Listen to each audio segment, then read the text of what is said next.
Engineers map this tunnel. One spot kills drivers every year. The road winds deep into the mountains, a path carved out of the rugged landscape, where the air is crisp and the only sound is the hum of the engine and the soft whoosh of the wind. But the road signs warn of something far worse than an accident, their bright yellow color a stark contrast to the dull gray of the tunnel walls. They warn of a sound that has become synonymous with terror and mystery. In 1997, a truck driver named Kenji Sato was on a late delivery, his headlights cutting through the mountain fog like a knife, illuminating the dark tunnel walls. He radioed his dispatcher at 3:25 a.m., his voice calm and collected, saying he was nearly through the tunnel. His signal cut out at kilometer marker 13.4, leaving his dispatcher with only static and an eerie sense of unease. They found his truck 11 kilometers away, the engine still running, the door unlocked, and Kenji Sato was gone. No skid marks, no sign of a crash, just an empty cab and a cold cup of coffee, the remnants of a life interrupted. As investigators delved deeper into the mystery, they discovered something that would change everything.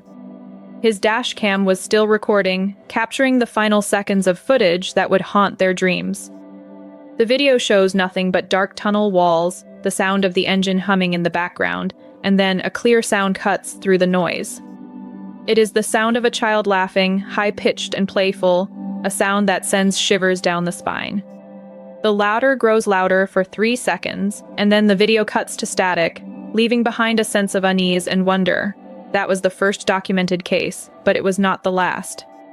Police records show 11 solo drivers vanished over 10 years, all disappearing at the same exact spot, kilometer 13.4. All vanished between 3 a.m. and 3:33 a.m., a time frame that has become a harbinger of doom. All were alone in their vehicles, with no one to witness their disappearance, no one to hear their cries for help. The pattern is eerie, the circumstances always the same, and the outcome always tragic. Locals refuse to drive the tunnel after midnight, their fear palpable, their avoidance a testament to the terror that grips their hearts. They call it the swallowing place, a name that sends shivers down the spine, a name that conjures up images of a mouth open wide, waiting to devour its prey. They say the tunnel does not open for the living, it only opens a gate for the dead, a portal to the unknown, a journey from which there is no return. Engineers have surveyed the road 100 times, their instruments and machines trying to make sense of the senseless. But the pavement is perfect, the grade is normal, the lighting meets all safety codes. There is no rational explanation for the accidents, no logical reason for the disappearances, just a sense of mystery and awe. But the disappearances follow a pattern that is both fascinating and terrifying. It is always a single driver, always between 3 and 3:33, and always the laughter is heard first. A maintenance crew once inspected the tunnel walls, their flashlights casting eerie shadows on the ground. But they found no speakers, no hidden devices, just solid rock and reinforced concrete.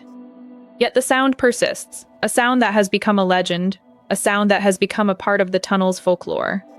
A recent driver swerved and survived a crash, his heart racing, his senses on high alert. He told police he heard a child giggling right behind his head, the sound sending shivers down his spine.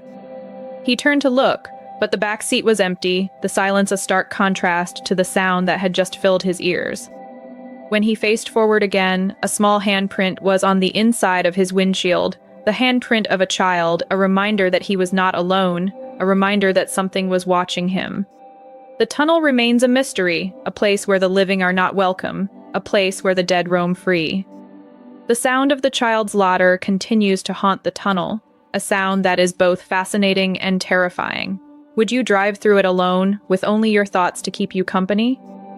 Would you risk hearing the sound, risk seeing the handprint, risk disappearing into the unknown? The tunnel waits, its mouth open wide, ready to swallow its next victim. Comment 333 if you would risk it.